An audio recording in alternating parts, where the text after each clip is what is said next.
السلام عليكم ورحمة الله وبركاته. إن الحمد لله نحمده ونستعينه ونستغفره ونعوذ بالله من شرور أنفسنا ومن سيئات أعمالنا. من يهده الله فلا مضل له ومن يضلل فلا هادي له. أشهد أن لا إله إلا الله وحده لا شريك له وأشهد أن محمدًا عبده ورسوله. يا أيها الذين آمنوا اتقوا الله حق تقاته ولا تموتن إلا وأنتم مسلمون. يا أيها الناس اتقوا ربكم الذي خلقكم من نفس واحدة وخلق منها زوجها وبث منهما رجالا كثيرا ونساء واتقوا الله الذي تساءلون به والأرحام إن الله كان عليكم رقيبا. يا أيها الذين آمنوا اتقوا الله وقولوا قولا سديدا يصلح لكم أعمالكم ويغفر لكم ذنوبكم ومن يطع الله ورسوله فقد فاز فوزا عظيما. أما بعد فإن أصدق الحديث كتاب الله وخير الهدي هدي محمد صلى الله عليه وعلى آله وسلم وشر الأمور محدثاتها وكل محدثة بدعة وكل بدعة ضلالة وكل ضلالة في النار. Ayolah ikhwah, a'azakumullah, kepada jamaah yang hadir yang mudah-mudahan dirahmati oleh Allah Ta'ala, dan kepada kaum muslimin, pendengar dan pemirsa radio dan TV Roja yang mudah-mudahan dirahmati oleh Allah Ta'ala. Alhamdulillah, kita bersyukur kepada Allah Ta'ala atas segala nikmat yang Allah karuniakan kepada kita, dan kita bersyukur kepada Allah Subhanahu wa Ta'ala diberikan hidayah di atas Islam dan Sunnah. Kita wajib untuk belajar dan terus belajar memahami Al-Quran dan Sunnah ala fahmi salaf. Kewajiban kita belajar dan belajar, dan ini yang sering saya ulang-ulang dan saya ingatkan. Kita harus memahami agama ini dengan kita belajar, memahami Al-Quran dan Sunnah ala fahmi salaf dengan belajar, dengan terus menuntut ilmu syar'i, dengan mengkaji Al-Quran wa Sunnah ala fahmi salaf. Kemudian kita memahaminya dengan benar, meyakininya dan mengamalkannya. Baru kita mendakwakan kepada keluarga kita. Yang paling penting, kewajiban kita sebagai talibul ilm mendakwakan diri kita dan keluarga kita agar mereka terhindar dari api neraka. Ikhwani fiddin, a'azakumullah. Kita akan lanjutkan kajian kita dari buku Syarah Aqidah Ahlussunnah wal Jamaah, dan kepada yang hadir maupun juga yang mendengarkan radio atau TV Roja, dibuka bukunya, dicatat supaya bermanfaat, tidak sambilan, karena kalau sambilan nggak akan dapat manfaat selama-lamanya. Nuntut ilmu, luangkan waktu kita untuk belajar, luangkan waktu kita untuk nuntut ilmu, karena nuntut ilmu ini jalan menuju surga. Wa man salaka tariqan yaltamisu fihi ilman sahalallahu lahu bihi tariqan al jannah. Barang siapa yang berjalan untuk menuntut ilmu, maka Allah akan mudahkan jalannya ke surga. Ikhwani fiddin, a'azakumullah. Kita masih membahas poin yang ke-8 tentang syirik dan macam-macamnya.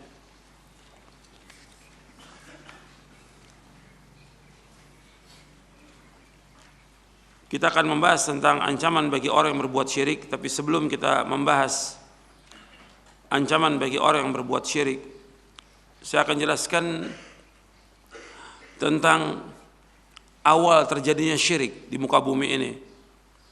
Awal terjadinya syirik di muka bumi ini itu di zamannya Nabi Nuh alaihi salatu wassalam.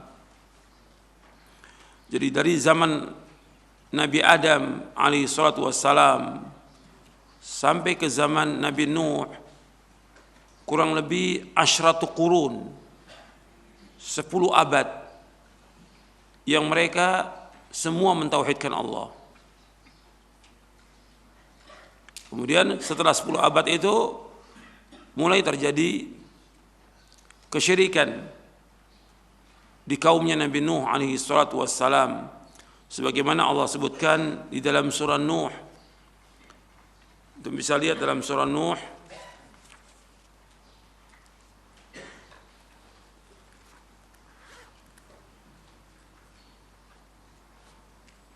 Yang bawa mushaf dilihat di ayat 23 dan seterusnya. Allah menyebutkan dalam surah Nuh tentang awal terjadinya kesyirikan.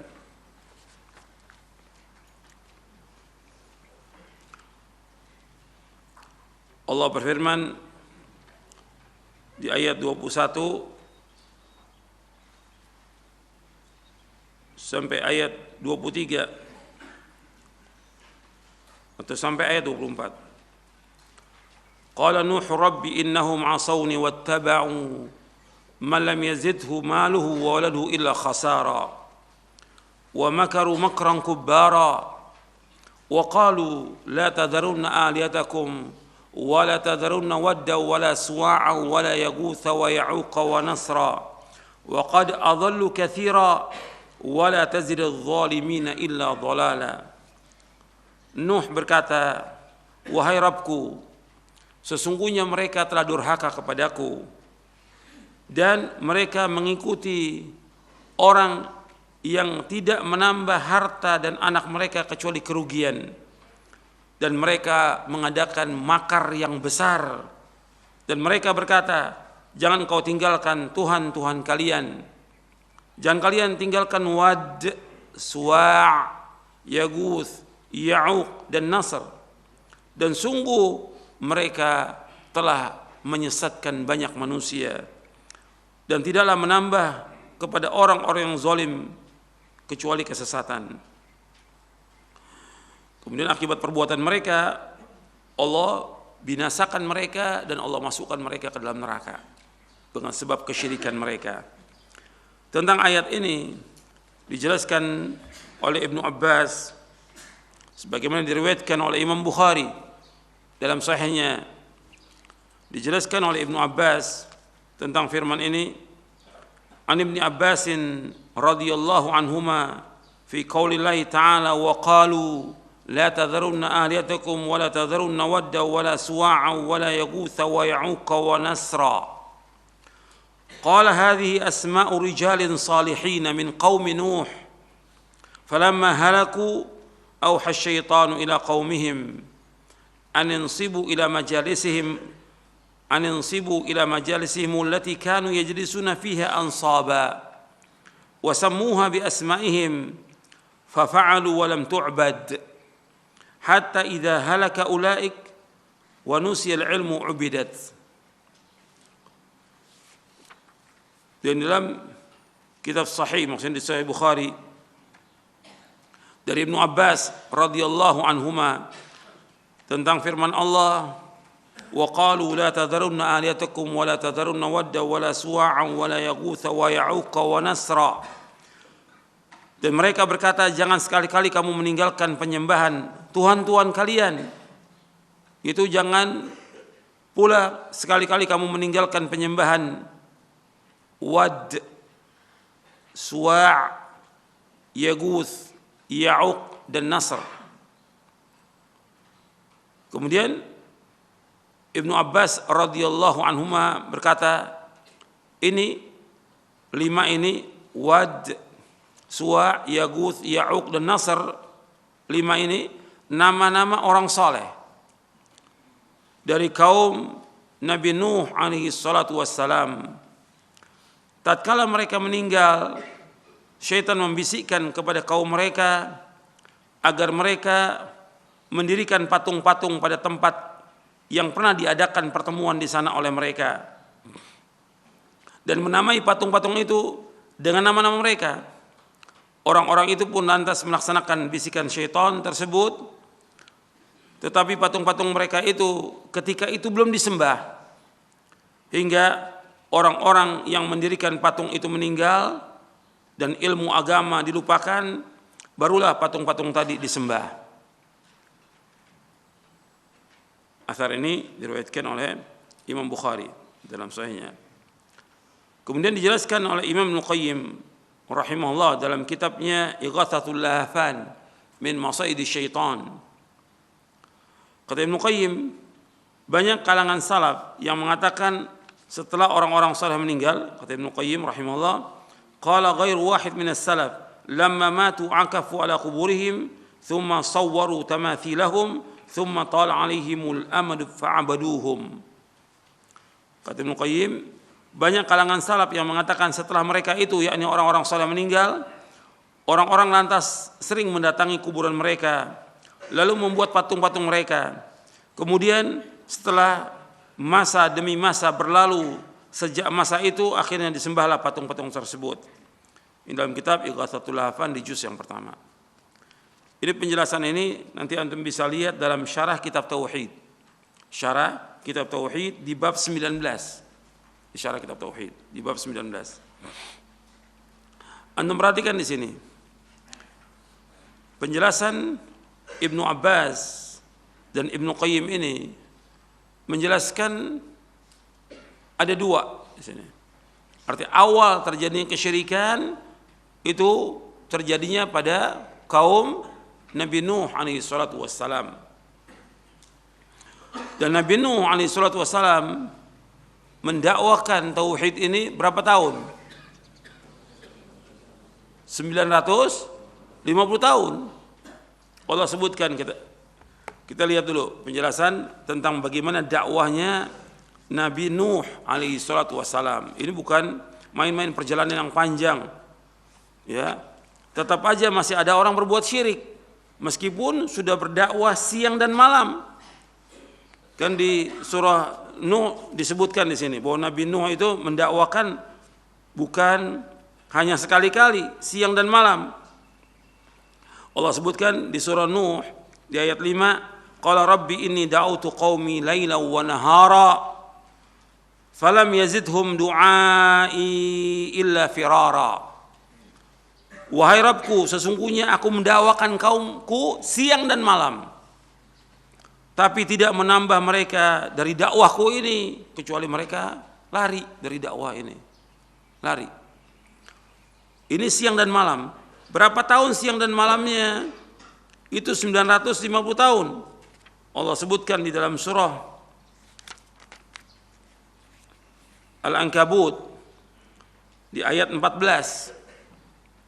Walaqad arsalna Nuhan ila qaumihi falabitha fihim alfa sanatin illa 50 ama fa'akhadhahum at-tufan wa hum zalimun. Dan sungguh kami telah utus Nabi Nuh alaihi salatu wassalam kepada kaumnya, dan beliau tinggal mendakwakan kaumnya itu 1000 tahun kurang 50, artinya 950 tahun. Kemudian Allah menyiksa mereka yang kufur ini dengan banjir yang besar dalam keadaan mereka berbuat kezoliman. Dan Nabi Nuh alaihissalam sudah mengingatkan kepada kaumnya siang dan malam. Dakwahnya Nabi Nuh bisa lihat di beberapa surah dari Al-Quran. Antum bisa lihat di surah Al-A'raf. Allah menyebutkan tentang Nabi Nuh alaihissalam di ayat 59. Di ayat 59 dalam surah Al-A'raf, surah yang ke-7 ayat 59. Allah berfirman, laqad arsalna Nuhan ila qaumihi faqala ya qaumi ibudullaha ma lakum min ilahin ghairuh inni akhafu alaikum adzab yaumin azim. Sungguh kami telah utus Nuh kepada kaumnya. Nuh alaihi salatu berkata, wahai kaumku, beribadahlah kalian hanya kepada Allah saja, tidak ada Tuhan yang lain kecuali hanya Allah. Sesungguhnya aku takut kepada kalian adab hari yang besar. Jadi setelah diingatkan untuk mentauhidkan Allah, kemudian Nabi Nuh alaihissalam mengancam mereka dengan azab neraka, azab yang besar. Artinya setiap nabi seperti itu. Di samping memberikan kabar gembira bagi yang bertauhid, Nabi juga mengancam kalau mereka tetap berbuat kesyirikan, maka mereka akan dimasukkan ke dalam neraka. Kita kembali kepada riwayat Ibnu Abbas dan penjelasan Ibnu Qayyim. Artinya Nabi Nuh alaihissalam mendakwakan kaumnya ini siang dan malam. Dan kaumnya tetap berbuat syirik. Mereka mengikuti nenek-nenek moyang mereka. Dan mereka menyembah Suwa', Wad, Suwa', Yaguth, Ya'uq dan Nasr. Kalau kita lihat riwayat Ibnu Abbas ini atau athar Ibnu Abbas ini, dan athar ini sahih diriwayatkan Imam Bukhari. bahwa awal terjadinya kesyirikan yaitu mereka awalnya beribadah di sisi kubur. Awalnya mereka beribadah di sisi kubur. Beribadah, berdoa kepada Allah. Tidak menyembah kubur, tidak. Beribadah di sisi kubur kepada Allah beribadahnya. Ya mereka sholat di situ, mereka doa di situ, mereka segala macam di situ sudah. Kemudian setelah itu mereka berpikir, alangkah baiknya kalau kita untuk mengenang mereka kita buat patung, buat gambar mereka, buat lukisan mereka. Jadi awalnya ibadah, kemudian setelah itu yang kedua mereka buat lukisan dan patung, buat gambar-gambar untuk mengenang jasanya mereka supaya kita ingat. Tidak disembah. Ketika mereka beribadah di situ kepada Allah di sisi kubur, yang pertama, yang kedua mereka buat patung, buat gambar, buat lukisan, tidak disembah awalnya. Jadi yang pertama itu ibadah, yang kedua membuat patung, lukisan, gambar. Kemudian yang membangun ini setelah berlalunya waktu mungkin 50 tahun, mungkin 100 tahun, meninggal yang membangun ini. Setelah meninggal datang generasi berikutnya. Generasi berikutnya lihat, oh ini Tuhan-Tuhan kita. Makanya mereka saling berwasiat di sini, jangan tinggalkan Tuhan-Tuhan kalian. La tadhurunna ahliyatakum wa la tadhurunna wadda wa la suwa'an wa la yaghutha wa ya'uqa wa nasra. Jadi waktu yang membangunnya itu tujuannya untuk mengenang jasa orang-orang soleh. Tujuan awalnya untuk apa? Untuk mengenang jasanya orang-orang soleh. Karena mereka orang baik, mereka orang soleh. Yuk mengenang aja. Tidak disembah. Tidak disembah. Tapi kemudian orang-orang yang membangun ini, yang membuat gambar, yang membuat patung ini, yang membuat lukisan, meninggal dunia. Dan ini yang membangun bukan satu orang, puluhan mungkin ratusan, meninggal mereka. Setelah meninggal ganti generasi. Setelah ganti generasi, generasinya melihat ini patung-patung ini, lukisan-lukisan ini Tuhan-Tuhan kita. Maka mereka berwasiat, jangan tinggalkan Tuhan-Tuhan kalian. Yang meninggal ini diantaranya juga orang-orang soleh. Yang meninggal ini orang-orang berilmu. Maka disebutkan di sini kata Ibnu Abbas radhiyallahu an, wa nusiyal ilmu fa'ubidat. Jadi waktu awalnya tidak disembah, hatta idza halaka ulaik wa nusiyal ilmu ubidat. Sehingga ketika mereka sudah meninggal dunia, ganti generasi, dan setiap ganti generasi mesti lebih jelek daripada yang sebelumnya. Disembah. Kemudian setelah disembah, saling berwasiat untuk terus menyembah patung-patung ini. Di sini juga ada faedah bahwa wafatnya para ulama orang soleh itu terjadi kebinasan di muka bumi ini. Kalau sudah wafatnya orang soleh, wafatnya ulama orang alim yang paham tentang Quran dan Sunnah, itu yang akan terjadi kerusakan di muka bumi. Yang diangkat siapa? Yang diangkat orang-orang yang tidak berilmu. Yang diangkat orang-orang tidak berilmu. Seperti disebutkan dalam hadis yang sahih yang diriwayatkan oleh Imam Bukhari. Nabi bersabda sallallahu alaihi wasallam, "Innallaha la yaqbidul ilma intiza'an yantazi'u minal ibad. Walakin yaqbidul ilma biqabdil ulama. Hatta idza lam yubqi 'aliman ittakhadha an-nasu ru'asa'a juhala fasu'ilu fa'aftau bighairi ilmin fadhallu wa adhallu." Kata Nabi SAW, sesungguhnya Allah enggak mencabut ilmu ini sekaligus dari hambanya. Akan tetapi Allah mencabut ilmu ini dengan diwafatkannya para ulama. Sehingga para ulama ahlu sunnah, ulama-ulama yang mengajarkan Quran wa sunnah fahmi salaf ini meninggal dunia. Diangkatlah ru'asa juhala, pemimpin-pemimpin yang bodoh. Diangkat. Pemimpin yang bodoh diangkat. Kemudian pemimpin ini atau ulama ini yang bodoh-bodoh ini, fasu'ilu, mereka ditanya tentang masalah agama. Fa'aftau bighairi ilmin, mereka berfatwa tanpa ilmu. Dalam riwayat Bukhari juga disebutkan fa'aftau bi ra'yihim, mereka memberikan fatwa dengan ra'yunya. Fadhallu wa adhallu, mereka sesat dan menyesatkan manusia. Hadis ini sahih dari Bukhari. Artinya setelah wafatnya para ulama ahlu sunnah, yang terjadi diangkatnya orang-orang bodoh sebagai pemimpin. Kemudian mereka ditanya masalah agama, mereka berfatwa. Fatwanya disebutkan dalam riwayat Bukhari, fa'aftau bi ra'yihim, mereka berfatwa dengan ra'yunya, bukan dengan dalil, bukan dengan Quran dan Sunnah, dengan ra'yu. Fadhallu wa adhallu, mereka sesat dan menyesatkan kaum muslimin. Dan ini yang dikhawatirkan oleh Nabi Muhammad SAW. Kata Nabi, inna akhwafa ma akhafu alaikum a'immatal mudhillin. Al-a'immatal mudhillin. Sesungguhnya yang paling aku tahu sekalian, imam-imam yang menyesatkan. Pemimpin-pemimpin yang menyesatkan, dai-dai yang menyesatkan. Itu yang dikatakan Nabi Muhammad SAW. Dan terjadinya kesyirikan tidak pernah lepas dari andilnya ulama-ulama su untuk mengajak manusia kepada kesyirikan. Terjadinya kesyirikan di muka bumi nggak pernah lepas dari apa? Dari pengaruhnya ulama-ulama su yang mengajak kepada kesyirikan.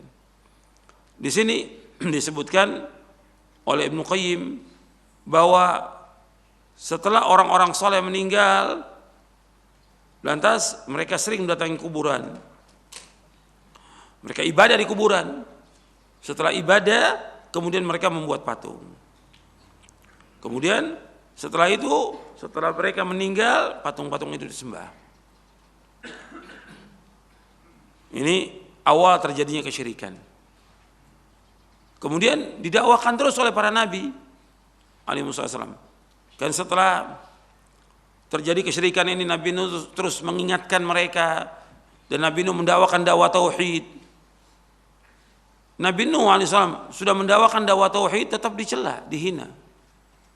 Bahkan dikatakan oleh mereka itu Nabi Nuh sesat. Sebagaimana Nabi Muhammad SAW dikatakan gila. Jadi ketika orang mendakwakan dakwah tauhid, dikatakan oleh orang-orang banyak ini dakwah yang sesat. Antum lihat di surah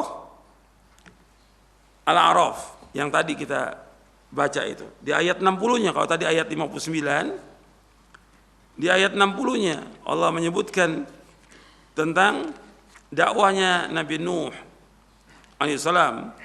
Kan di ayat 59-nya Allah menyebutkan, laqad arsalna Nuhan ila qaumihi faqala ya qaumi ibudullaha ma lakum min ilahin ghairuh inni akhafu alaikum adzab yaumin azim. Qala al-mala'u min qaumihi inna lanaraka fi dhalalin mubin. Sungguh kami telah utus Nuh kepada kaumnya. Kemudian Nuh berkata, wahai kaumku, beribadahlah hanya kepada Allah, mentauhidkan Allah. Enggak ada Tuhan yang lain selain Allah. Sesungguhnya aku takut sekalian adab di hari yang besar. Qala al-mala', berkata para pembesar kaum itu. Para tokoh-tokoh kaum, al-mala' itu para pembesar yang dekat dengan penguasa, tokoh-tokohnya itu mala' atau orang-orang kayanya. Min qaumihi, dari kaumnya, inna lanaraka fi dhalalin mubin, sesungguhnya aku melihat engkau Nuh berada dalam kesesatan yang nyata. Ketika dibilang sesat, Nuh membantah. Qala ya qaumi laisa bi dhalalatun walakin rasulun min rabbil alamin uballighukum risalati rabbi wa ansahu lakum wa a'lamu minallahi ma la ta'lamun. Nuh menjawab alaihi salatu wassalam, wahai kaumku, aku tidak sesat. Jadi ketika dibilang dakwahnya ini sesat, dijawab dakwahnya enggak sesat. Tuh perhatikan tuh. Sama seperti ketika Nabi Muhammad dibilang sesat, Nabi Muhammad membantah. Tapi ketika dibilang gila, enggak dibantah. Kenapa? Enggak ada manfaatnya, karena itu hanya sekedar celaan, ejekan, enggak ada manfaatnya untuk dibantah. Tuduhan-tuduhan itu sama seperti Nabi Musa dituduh gila, dibiarkan aja. Ketika dituduh sama Firaun. Yang penting dijawab dakwahnya, ini yang penting dakwah yang jawab. Pribadinya tidak dijawab, tapi dakwahnya. Dikatakan di sini, aku enggak sesat. Dakwah yang aku bawa ini enggak sesat. Karena mengajak manusia untuk beribadah hanya kepada Allah, menjauhkan segala macam perbuatan syirik. Dan aku Rasul yang diutus oleh Allah, Rabbul Alamin. Sedangkan mereka mengakui bahwa yang menciptakan, memberikan rezeki itu Allah. Semua kaum musyrikin dari zaman Nabi Nuh sampai zaman Nabi Muhammad alaihissalatu wassalam, semuanya mengakui bahwa yang menciptakan Allah, yang memberikan rezeki Allah, yang mengatur alam semesta Allah, pemilik langit dan bumi Allah. Cuma mereka beribadah kepada selain Allah. Tapi tentang rububiyah mereka mengakui. Di sini Nabi Nuh mengatakan, walakin rasulun min rabbil alamin. Sungguhnya aku adalah rasul, utusan Rabbul Alamin. Mereka mengakui Allah yang menciptakan. Uballighukum risalati rabbi. Aku menyampaikan risalah dari Rabbku. Wa ansahu lakum. Aku nasihati kalian. Wa a'lamu minallahi ma la ta'lamun. Aku mengetahui dari Allah apa yang kalian tidak ketahui.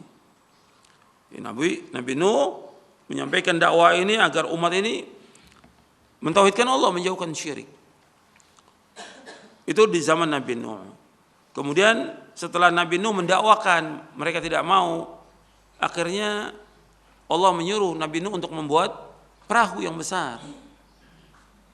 Dan itu pun ketika membuat perahu, itu di padang pasir dibuat. Diketawakan. Bagaimana engkau buat perahu yang besar ini di padang pasir? Diejek, dibilang gila segala macam. Nabi Nuh teruskan aja. Sampai kemudian Allah menurunkan air dari langit dan dari bumi. Sambil tenggelamkan mereka semua yang berbuat syirik. Yang ikut kepada Nabi Nuh sedikit. Wa ma amana ma'ahu illa qalil, kata Allah. Tidak beriman kepada Nuh kecuali sedikit. Sedikit aja yang di perahu itu. Sudah kemudian terus berjalan lagi setelah Nabi Nuh dengan orang-orang yang beriman kepada Nabi Nuh, diselamatkan oleh Allah, semua ditenggelamkan bumi ini, orang-orang yang syirik ini. Kemudian didakwakan tauhid ini terus seperti itu. Dan dari zaman Nabi Nuh sampai zaman Nabi Ibrahim, Nabi Ismail, terus orang berada dalam tauhid. Tapi tetap aja setan terus berbuat kerusakan, membisikkan kaum ini terus berbuat syirik. Makanya setiap nabi tetap ada orang berbuat syirik. Tetap ada yang berbuat syirik. Nah, dari zaman Nabi Ibrahim dan Nabi Ismail alaihi wassalatu wassalam, ini sudah dakwakan dakwah tauhid. Makanya di Mekah itu orang mengikuti dakwahnya Nabi Ibrahim. Meskipun sudah jauh masanya, ribuan tahun, tapi tetap masih ada atharnya.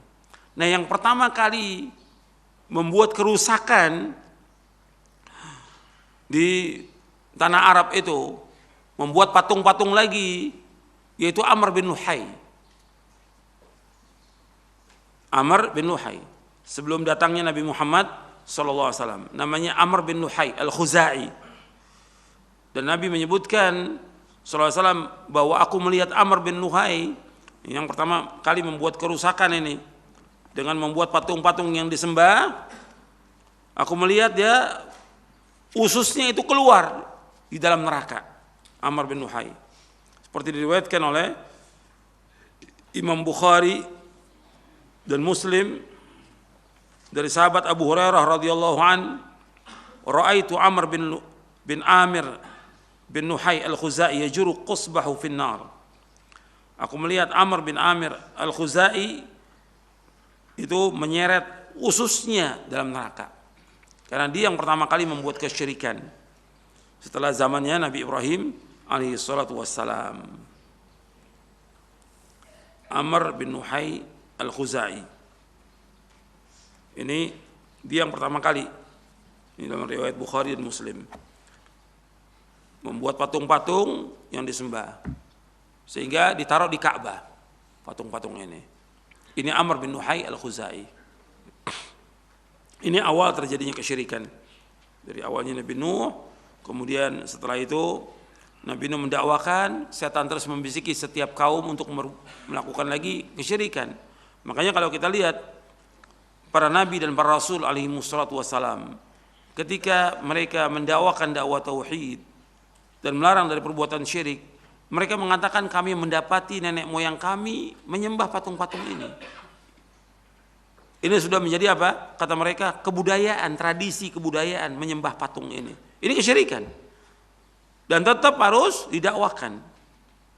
Gak boleh kita biarkan terus.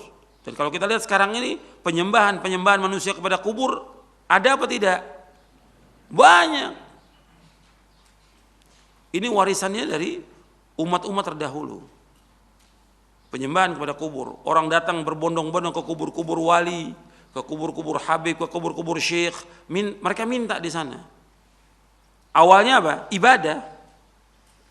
Nggak minta doa kepada Allah supaya dikabulkan doanya karena dekat kuburannya orang soleh.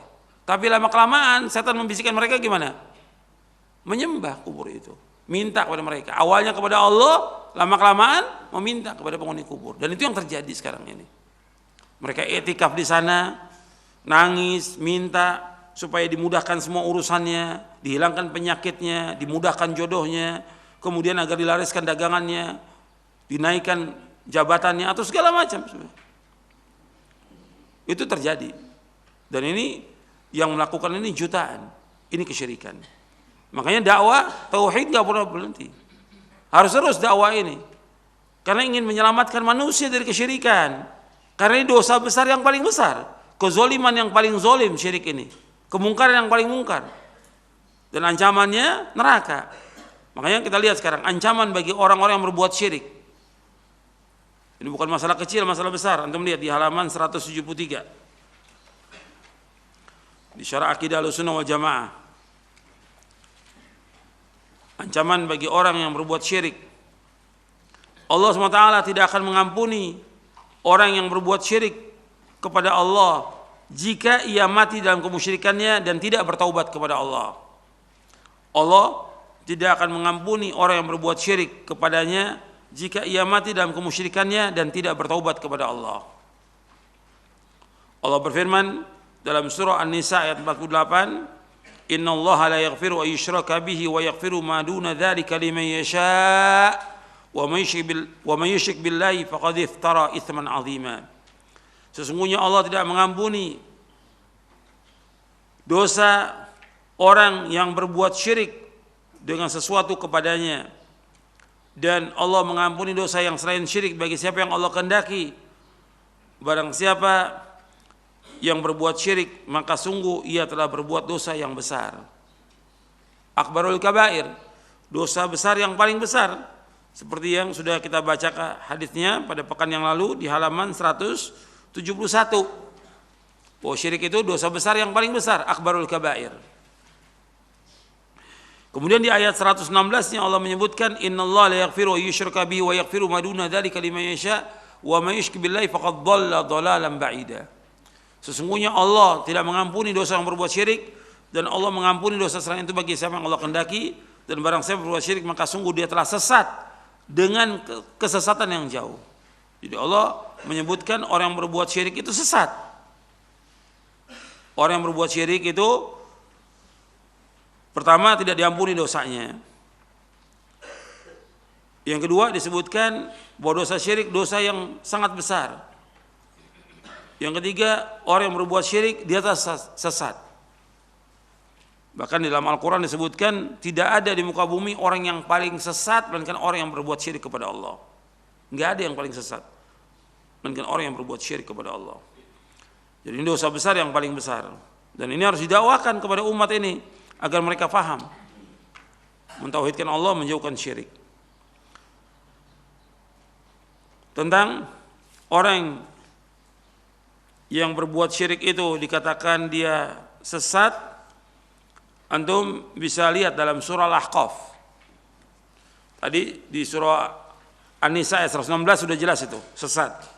Kemudian Allah sebutkan lagi dalam surah Al-Ahqaf surah 46 ayat 5 dan 6. Allah Subhanahu wa taala menyebutkan waman adallu mimma yad'u min dunillahi ma la yastajibu lahu ila yaumil qiyamah wa hum an du'aihim ghafilun wa idza husyira an-nasu kanu lahum a'daan wa kanu bi'ibadatihim kafirin.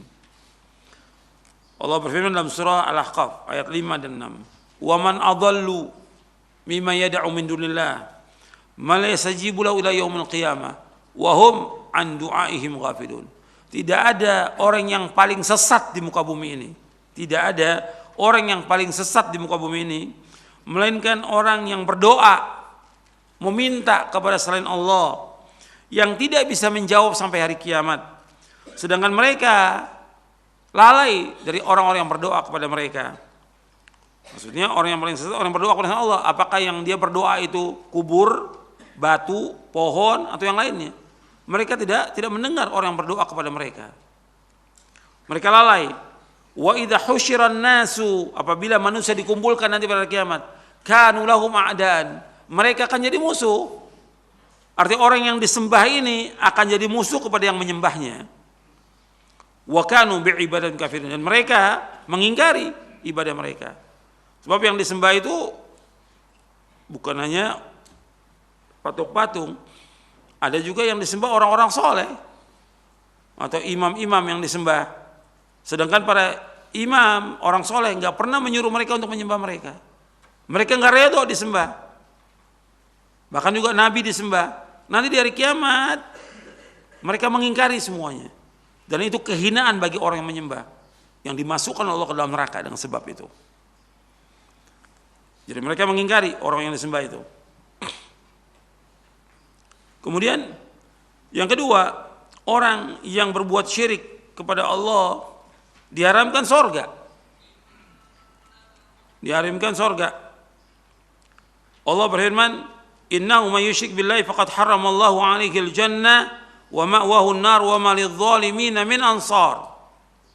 Sesungguhnya barang siapa yang berbuat syirik kepada Allah, maka sungguh Allah mengharamkan sorga baginya dan tempatnya neraka, dan tidak ada penolong pun bagi orang-orang yang zalim.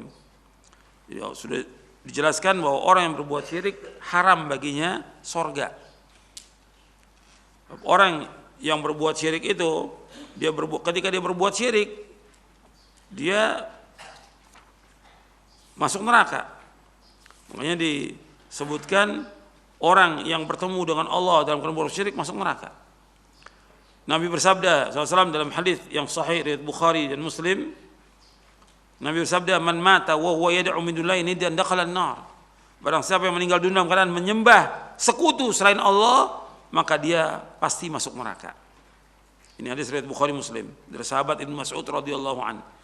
Kemudian dari riwayat Imam Muslim meriwayatkan dari sahabat Jabir radhiyallahu an. Rasulullah SAW bersabda, man laqiya Allahu la yusyriku bihi syai'a dakhala al-jannah wa man laqiya yusyriku bihi syai'an dakhala an-nar. Barang siapa yang bertemu dengan Allah di hari kiamat dalam keadaan tidak menyekutukan Allah dengan sesuatu, maka dia masuk surga. Dan barang siapa yang bertemu dengan Allah dalam keadaan dia menyekutukan Allah dengan sesuatu, berbuat syirik kepada Allah dengan sesuatu, dakhalan nar, maka dia pasti masuk neraka. Ini hadis sahih riwayat Muslim dari sahabat Jabir. Jadi orang yang berbuat syirik itu jaminannya adalah neraka. Haram bagi dia sorga, haram. Yang mengharamkan siapa? Allah. Yang memiliki sorga dan neraka Allah. Allah yang mengharamkan masuk sorga. Innahu may yusyrik billahi faqad haramallahu alaihi al-jannah wa ma'wahu an-nar wa ma lidh-dhalimin min ansar. Sesungguhnya orang berbuat syirik kepada Allah itu diharamkan baginya sorga, tempat tinggalnya neraka, dan orang-orang yang zalim itu enggak ada penolongnya. Kemudian yang ketiga, ancaman yang ketiga, orang yang berbuat syirik itu dihapuskan seluruh amalnya. Semua amal kebaikannya akan dihapuskan. Jadi ketika Allah menjelaskan tentang kisahnya para nabi dan para rasul alaihi wassalatu wassalam di surah Al-An'am, kemudian di akhir ayat itu setelah Allah menceritakan para nabi dan rasul, Allah berfirman, walau asyraku lahabita anhum ma kanu ya'malun. Sekiranya mereka, maksudnya mereka ini para nabi, sekiranya mereka, maksudnya para nabi, para rasul, menyekutukan Allah, maka pasti lenyaplah amalan yang telah mereka kerjakan. Jadi para nabi, para rasul, kalau mereka berbuat syirik, ya hapus amal mereka. Jadi antum bisa lihat tuh, itu surah Al-An'am ayat 88. Di ayat sebelumnya 87, 86 terus sebelumnya itu menjelaskan tentang para nabi, Allah sebutkan. Nah, kalau para nabi, para rasul, kalau mereka berbuat syirik, maka dihapuskan seluruh amalnya. Hatta kepada nabi kita Muhammad sallallahu alaihi wasallam, Rasulullah SAW, Nabi Muhammad SAW, Allah berfirman, antum lihat ayatnya ini di bawahnya, surah Az-Zumar ayat 65, walaqad uhiya ilaika wa ilal ladzina min qablika la in asyrakta la yahbatanna 'amaluka wa la takunanna minal khasirin.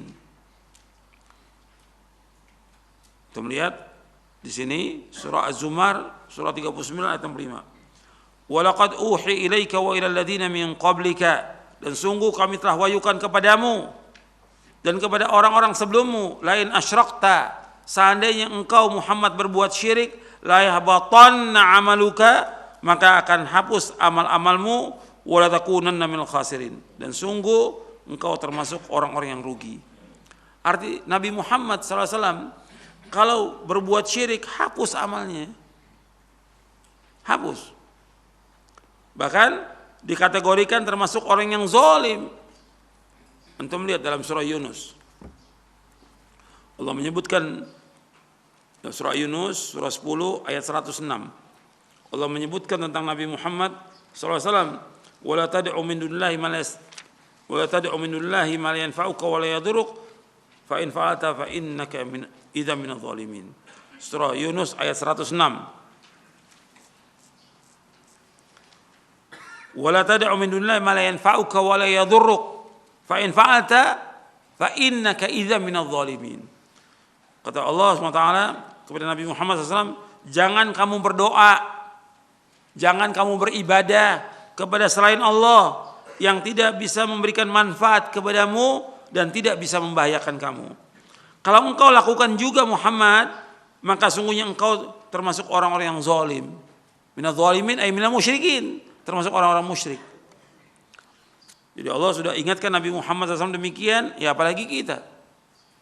Jangan sampai kita jatuh perbuatan syirik. Kalau jatuh perbuatan syirik, hapus seluruh amalnya. Pahala amal sholatnya, puasanya, zakatnya, hajinya, umrohnya, sedekahnya, dan seluruh amal yang lain. Kalau dia berbuat syirik, hapus seluruh amalnya. Seluruh amalnya hapus. Dan di akhirat termasuk orang-orang yang merugi, tempatnya di neraka. Jadi masalah besar ini, masalah syirik bukan masalah kecil. Yang kita wajib ingatkan kaum muslimin agar jangan sampai mereka jatuh dalam perbuatan syirik. Kalau sampai mereka menyembah kubur, menyembah patung, menyembah pohon, menyembah batu, atau yang lainnya, menyembah kepada selain Allah, berdoa kepada selain Allah, ini syirik, syirkun akbar, syirik yang besar. Hapus amal-amalnya, sholatnya, puasanya, zakatnya, hajinya, hapus semuanya. Jadi orang yang mati dalam keadaan musyrik, maka seluruh amal kebaikan yang pernah dilakukannya akan dihapus oleh Allah. Salat, puasa, sedekah, silaturahim, menolong fakir miskin dan yang lainnya itu akan dihapuskan. Yang keempat, orang musyrik itu halal darah dan hartanya. Maka Nabi Muhammad SAW memerangi mereka, memerangi kaum musyrikin. Faqtul musyrikin haitsu wajadtumuhum wa khudhuhum wahsuruhum waq'udu lahum kulla marsad. Maka perangilah orang-orang musyrik di mana saja kamu temui, tangkaplah dan kepunglah mereka dan awasilah di tempat pengintaian. Dalam surah At-Taubah ayat 5. Rasulullah SAW juga bersabda, umirtu an uqatilan nas hatta yashhadu an la ilaha illallah wa anna Muhammadar Rasulullah wa yuqimus shalah wa yu'tuz zakah fa idza fa'alu dzalika 'asamu minni dima'ahum wa amwalahum illa bihaqqil Islam wa hisabuhum 'ala Allah taala. Aku diperintahkan untuk memerangi manusia sampai mereka bersaksi bahwa tidak ilah yang berhak disembah melainkan hanya Allah, dan bahwasanya Muhammad utusan Allah, menegakkan salat, membayar zakat. Jika mereka melakukan yang demikian, maka darah dan harta mereka akan dilindungi kecuali dengan hak Islam, dan hisab mereka ada pada Allah SWT. Hadis ini sahih riwayat Bukhari dan Muslim dari sahabat Ibnu Umar. Dan ini yang melakukan adalah ulil amri. Jadi Nabi Muhammad SAW mengatakan, aku diperintah untuk memerangi manusia sehingga mereka mengucapkan 2 kalimat syahadat. Asyhadu an la ilaha illallah wa asyhadu anna Muhammad Rasulullah. Kemudian setelah mereka mengucapkan 2 kalimat syahadat, mereka wajib untuk menegakkan salat yang 5 waktu. Kemudian wajib juga mereka membayar zakat bagi yang sudah mencapai nisab dan haul. Kalau mereka sudah lakukan demikian, maka terjaga darah dan hartanya, dan hisabnya atas Allah, kecuali dengan hak Islam. Arti kalau dengan hak Islam maksudnya hak Islam ini hak yang wajib ditunaikan, seperti zakat umpamanya wajib ditunaikan. Mereka nggak mengeluarkan zakat, boleh diperangi. Sahabat Abu Bakar As-Siddiq radhiyallahu mengambil dalil dengan hadis ini. Ketika ada orang-orang yang tidak mau membayar zakat, kata Abu Bakar akan perangi karena ini hak Islam. Ketika dia sebagai orang Islam wajib dia membayar zakat. Ketika nggak bayar zakat aku akan perangi. Diperangi oleh Abu Bakar As-Siddiq radhiyallahu an orang-orang yang tidak membayar zakat. Adapun hisabnya diserahkan kepada Allah. Dan ini dakwah Nabi Muhammad SAW. Nabi mendakwakan dulu, bukan langsung memerangi. Nabi mendakwakan semuanya kaum musyrikin agar mereka masuk dalam agama Islam. Nabi dakwakan agar mereka masuk dalam agama Islam. Ketika mereka tidak mau untuk masuk dalam agama Islam, ditawarkan agar mereka membayar jizyah, pajak. Ketika mereka nggak mau membayar pajak, diperangi. Dan ini terus, makanya puluhan kali Nabi berperang. Dan ini jihad termasuk dari puncaknya agama Islam. Tapi ini jelas Nabi sebagai pemimpin, sebagai ulil amri alaihi salatu wassalam, ulil amri Nabi. Jadi perang itu dalam Islam harus dengan ulil amri, nggak bisa orang perang dengan sendirian, nggak boleh, harus dengan ulil amri. Dan itu semua kitab-kitab akidah Ahlussunnah menjelaskan. Jadi perang itu bersama ulil amri dan memerangi kaum musyrikin agar mereka mengucapkan 2 kalimat syahadat. Jadi ini didakwakan dulu, dakwah. Ketika mereka nggak mau mengucapkan 2 kalimat syahadat baru diperangi. Dan ini melihat kepada maslahat dan mafsadah, dan juga harus ada kebijaksanaan dari ulil amri. Dan syirik merupakan dosa besar yang paling besar, kezaliman yang paling zalim, dan kemungkaran yang paling mungkar. Ini syirik ini. Kalau timbul pertanyaan, kenapa masih ada orang-orang yang berbuat syirik? Kalau masih ada orang berbuat syirik, antum perhatikan, ya karena mereka tidak memahami ayat-ayat Allah, tidak tadabbur kepada ayat Allah. Yang kedua karena kebodohan, kejahilan. Yang ketiga karena mereka mengikuti nenek moyang. Ini kesyirikan. Jadi ketika mereka ini tidak mentadabburi ayat Al-Quran, ya terjadi kesyirikan. Seperti tadi saya sebutkan tentang surah Nuh. Itu dibaca oleh semua orang dan hafal mereka. Hatta di pondok-pondok, kiai-kiainya juga hafal itu, surah Nuh. Tapi tidak paham tentang isi dari surah Nuh itu. Bahwa awal terjadinya kesyirikan karena membuat apa? Beribadah di sisi kubur. Kemudian setelah itu membuat patung, lukisan. Dan ini yang sekarang ini orang mengatakan ibadah di kubur-kubur, yang mereka melakukan apa? Mengatakan bahwa itu tawassul. Artinya menjadikan orang-orang soleh sebagai perantara. Yang kita lihat bukan namanya, tapi hakikatnya. Hakikat apa yang dilakukan oleh mereka. Karena sama aja orang-orang musyrikin juga sama menjadikan patung-patung dan kubur-kubur sebagai apa? Perantara kaum musyrikin. Mereka juga mengatakan bahwa mereka itu pemberi syafaat. Jadi nggak ada beda perkataan dari sebagian umat Islam bahwa ini tawasul perantara. Dalam Islam nggak ada perantara dengan orang yang sudah mati, nggak ada. Orang yang sudah mati nggak bisa jadi perantara kepada Allah. Dan Allah menyuruh kita untuk beribadah langsung kepada Allah. untuk berdoa langsung kepada Allah tanpa perantara. Makanya lafaz-lafaz ayatnya langsung, ud'uni astajib lakum, berdoalah langsung kepadaku, aku akan kabulkan doa kalian, langsung tanpa perantara. Jadi kaum musyrikin yang mereka pertama kali melakukan berdoa atau ibadah yang menyampaikan kepada Allah dengan perantara, kaum musyrikin pertama kali. Allah sebutkan di dalam surah Az-Zumar. Kita melihat surah Az-Zumar surah 39. Di awal-awal surah Az-Zumar. Ala lillahi dinul khalis di ayat 3. Ala lillahi dinul khalis walladzina taqadu min dunihi awliya ma na'buduhum illa liyuqarribuna ila Allahi zulfa innallaha yahkum bainahum fima hum fihi yakhtalifun innallaha la yahdi man huwa kadzibun kaffar. Ketahuilah, agama yang ikhlas, agama yang murni itu milik Allah. Dan orang-orang yang menjadikan selain Allah sebagai wali-wali, selain Allah, mereka jadikan sebagai wali-wali, apakah itu kubur, patung atau yang lainnya sebagai wali. Kata mereka apa? Kata yang menyembah ini, mana abuduhum, kami nggak menyembah mereka, nggak menyembah kubur, patung, pohon, kami nggak sembah, illa melainkan liyuqarribuna ilallahi zulfa, agar mereka mendekatkan kami kepada Allah dengan sedekat-dekatnya. Kemudian Allah mengatakan innallaha yahkum bainahum fima hum fihi yakhtalifun, sesungguhnya Allah akan menghukumi di antara mereka pada apa yang mereka perselisihkan di antara mereka. Innallaha la yahdi man huwa kadzibun kafar, sesungguhnya Allah tidak menunjuki orang yang pendusta dan kufur. Jadi yang dipakai alasan oleh orang-orang sekarang bahwa ini sebagai perantara tawasul kepada orang soleh, ini yang pertama kali pakai siapa? Kaum musyrikin. Ininya ayat ini. Kaum musyrikin mereka mengatakan bahwasanya mereka tidak menyembah mereka, tidak berdoa kepada penghuni kubur atau patung, tapi tujuannya apa? Untuk mendekatkan diri kami kepada Allah. Dalam Islam nggak boleh. Maka Nabi melarang yang demikian itu.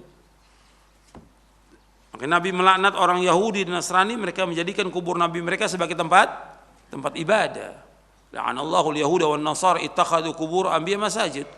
Dan Allah melaknat orang Yahudi dan Nasrani karena mereka menjadikan kubur Nabi mereka sebagai tempat ibadah. Ya, sampai sini dulu kajian kita, karena selanjutnya panjang berkaitan dengan macam-macam syirik besar. Jadi kalau kurang jelas antum mau tanya silakan. Wassalamualaikum warahmatullahi wabarakatuh.